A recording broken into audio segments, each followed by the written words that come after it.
Okay, let's proceed to our activity 4. As I said, mga 5 ang gagawin natin dito, class. Kaya nga may 40 points siya, no? Equivalent to 40 points. Compute tayo ng direct material cost natin. Ito. Then labor cost. Saka itong tatlo lang, no? Muna. Labor cost, direct cost.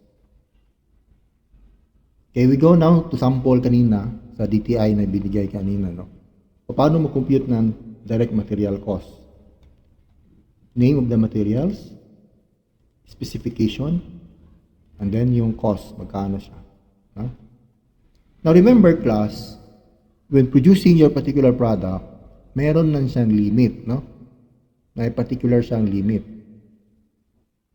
So, this materials is good for 20 pieces, 25 pieces, or 30 pieces. Now, that limit, class, is particularly if there is a particular cost, no? Meron siyang limit. Para hindi tayo malakyan ng gastos. Ha? Sa example ng limit ng materials, total mga cost natin, dito siya sa baba, no? Yung cost natin per product, if 1 peso siya to 250, 30 pieces ang products magawa natin.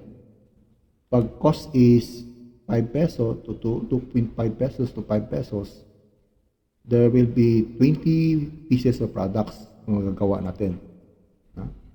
Now, if there is a 5 peso to 10 peso cost each, no, to produce a product, you have to produce only 20. You have to produce only 20 pieces. So, the higher the cost, the lower the quantity ipoproduce natin. Again, for the purpose of controlling our expenses. Controlling our expenses. Okay? We are not yet experienced, no? Baka mabili natin yung mga expensive na materials na malulugi tayo doon later on, no? Napaka-expensive yung cost natin, yung materials natin. It's very hard for us to sell our product in a lower bracket, no? Baka wala nang bibili kasi ang mahal-mahal ng binibenta natin, class. Unlike with other product, kahit mahal sila, like the product name Apple, no? Premium price ang ginagamit nila strategy. So doon sila sa pinakamahal. Kasi nga, branded. No, branded. They already established their company.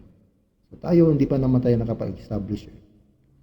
So we have to start lang muna sa mura din. Pero hindi naman natin isa-sacrifice our quality of our product. Okay?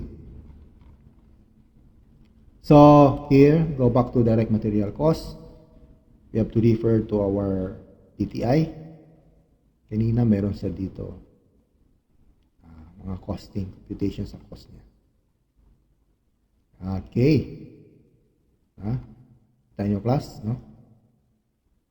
Now, you notice, class, ang ingredients ito yon, no? First column natin, ingredients yon, or materials, no?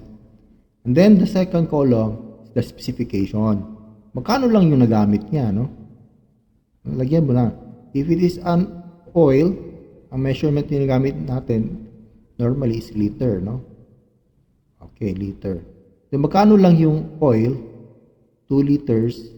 Tapos, 0.166 ang estimate niya. Ang nagamit niya, nakuha lang niya is 9 pesos. So, hindi naman niya nilagay dito, class, ang total cost, no? So, makikita ko yan, class, ang total cost ng cooking oil mo o magamit yung cooking oil doon sa resibo. And then, makikita ko, paano mo ito na-estimate ang ginamit mo to cook your product at kinuha mo lang, ito lang yung cost niya, no? Tingnan natin kung marunong ka bang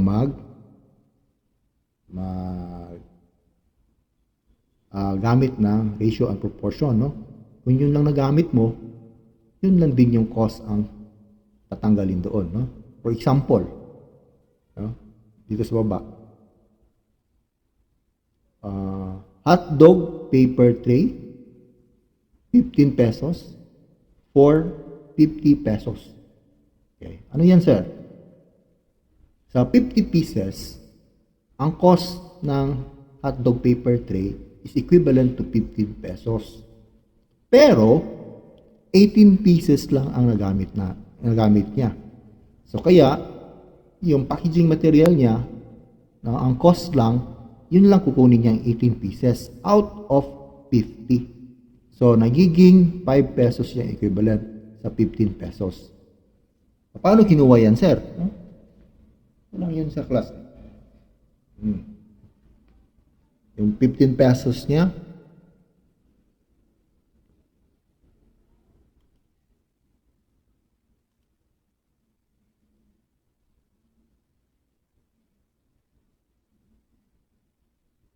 okay. Yung 15 pesos niya, class, no? Nakuha niya is 5.40 lang. 5 pesos and 40 centavos. Kasi 18 lang ang nagamit na pieces niya out of 50. So, 18 divided by 50 multiply by 15 pesos sa total amount. Ito lang yung nagamit. 5 pesos and 40 cents. Okay?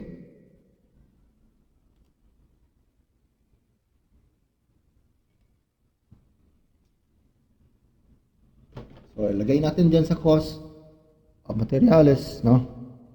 If our main product, example, siomai, meat, no? Ano magagamitin natin? Chicken meat, beef meat, no? Meron din kung gusto mo, yung hog meat, no? Yung baboy, no? Pwede rin dyan. So, it's up to you. Anong gagamitin mo yung main ingredients dyan, class. What if yung kilo niya is 100 kilo? 100 pesos per kilo. Pero ang binili mo lang, class, good for 30 pesos, good for 30 pieces is 50 pesos, no? 50 pesos. So, ito dito, lagyan mo meat,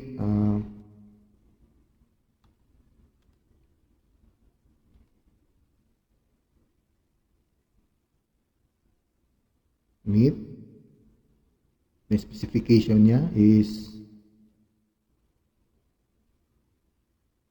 1/4 kilo. So how much is that? 1/4 kilo.